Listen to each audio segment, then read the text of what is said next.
Eto oh. Hello mga kapartner. Bubuksan na natin yung isang kahong lakatan. Class A.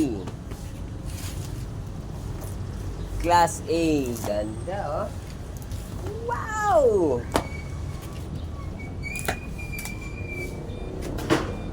Mahiba. Hinog na. Tadaan! Saw-saw ba to?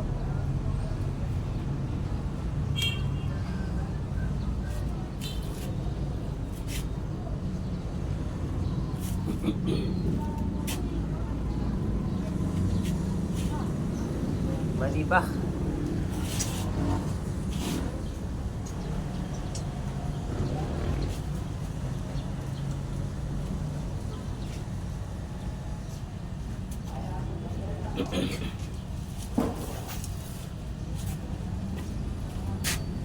Ito, alam niyo ba ba't nilalagyan siya? Ito, may kahon siya. Ito, galing pa to sa Jensan. Sa Jensan City.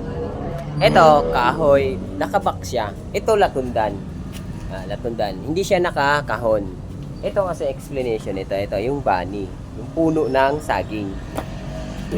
Nilalagyan kasi to kasi ang lakatan ay medyo mahal. Mahal ang puhunan. Mahal din ang puhunan sa lakatan. Tapos, sa lakatan, balat ang tinitingnan ng customer. Pagandahan, kumbaga. Kumbaga, pagandahan sa lakatan. Kaya, nilalagyan ng bani, kwadrado kahoy. Ang laman pala nito, sa Jensan na kahon na, ang laman nito sa isang kahon ay 40 kilos. Sa probinsya, 40 kilos ang nilalagay nito. 40 kilos. So, ngayon, para hindi siya magasgasan, yung balat, nilalagyan nito, sinasapinan. Sinasapinan siya. Para pagdating dito sa Manila, makinis pa rin yung balat niya. Kaya kailangan lagyan nito para makinis yung balat. Yan ang purpose. At saka dapat nakakahon-kahon siya. Kasi hindi siya pwedeng ikakamada lang sa container van sa barko.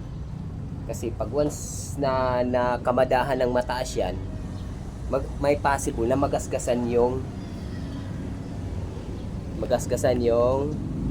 balat. At saka ang purpose din nito, malamig ang puno ng saging. Yung bani kung tawagin. Puno ng saging. Malamig siya.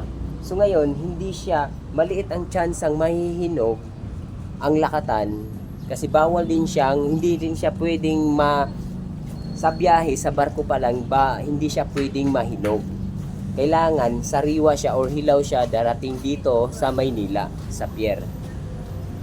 Tapos kami na yung mga retailer or yung mga distributor, kami na yung magpapahinog.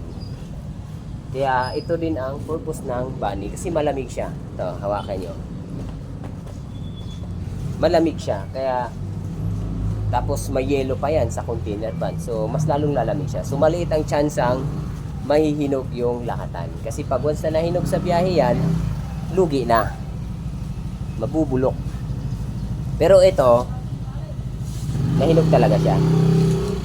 Ewan ka kung bakit, kung anong nangyari dito. Nahinog siya. Itong isang kahon na to. Bali, dalawa pala to. Ito, hinog din. Pero yung iba, sariwa naman. Ito, sariwa. Sariwa siya. Hilaw.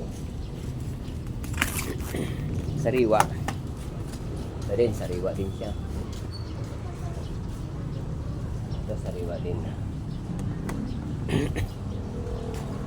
So, ngayon, medyo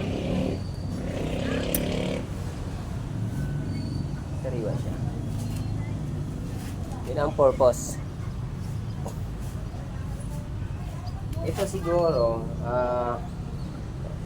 ewan ko ba't nahinog to. Siguro na pinakailaliman.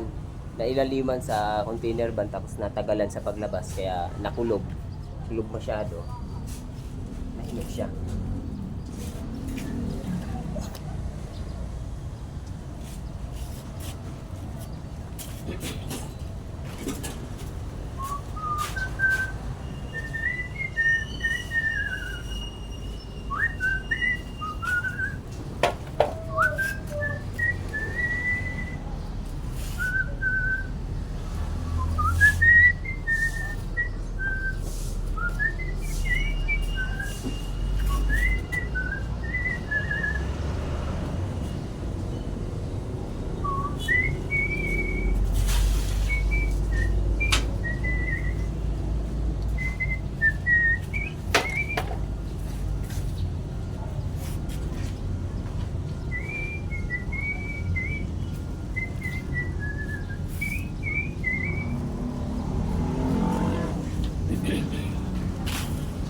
ito, ayos lang itong pagkahinog na to kasi hindi siya as in hinog na hinog. Ano to, manibak. Kaya ayos lang, hindi palugi yan.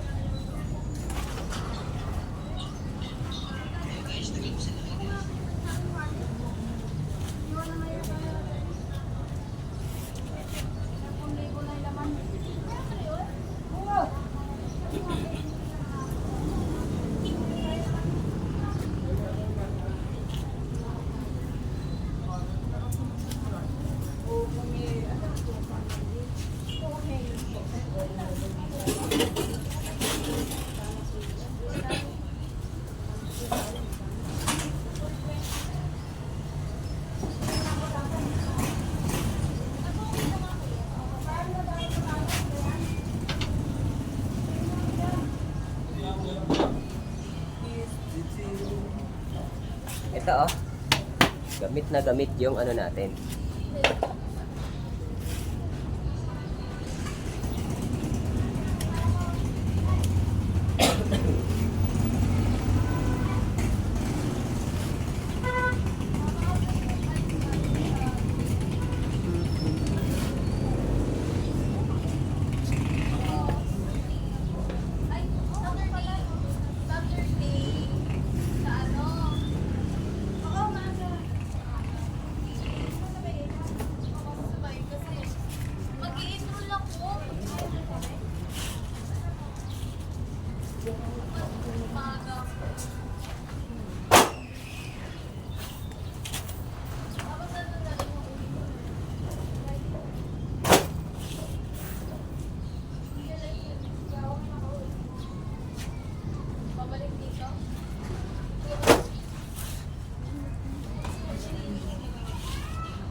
Pagbalot ko sabihin natin ng ano ng kuwan, Ogi.